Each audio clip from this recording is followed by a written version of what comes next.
Good day. Thank you for joining us this week for another series of Drop of Mercy. With the experience opening the church doors again and the opportunity of meeting together to praise God next weekend, it is important to see how we are going to get in shape in our spiritual life after all this isolation and social distancing. St. Paul said in his letter to the Romans, "You, however, live not by your natural inclinations, but by the Spirit, since the Spirit of God has made a home in you." With this, he is inviting the Christians in Rome to understand that we have a natural inclination to set apart from God, to take a distance or forget completely about our communion with Him. This communion is based in the Spirit, a spirit that allows us not only to strengthen our relationship with God, but with one another too.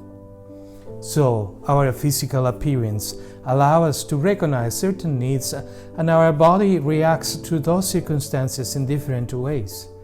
For example, it will remind us to eat when we don't feel energy. It will push us to have a rest when necessary, even when we need a good cup of tea or coffee. In any case, we respond to our body's needs. This same principle applies to our spiritual life.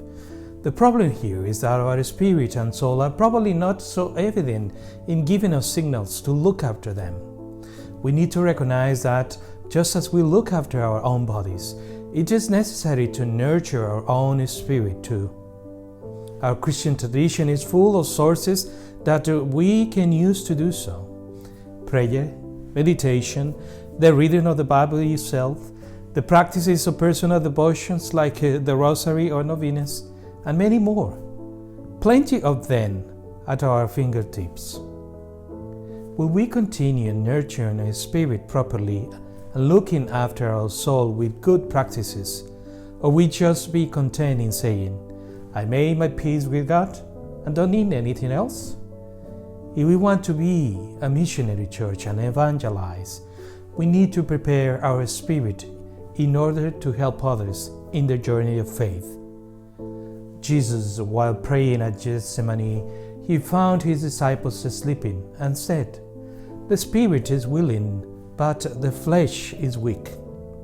Perhaps our spirit had become weaker too.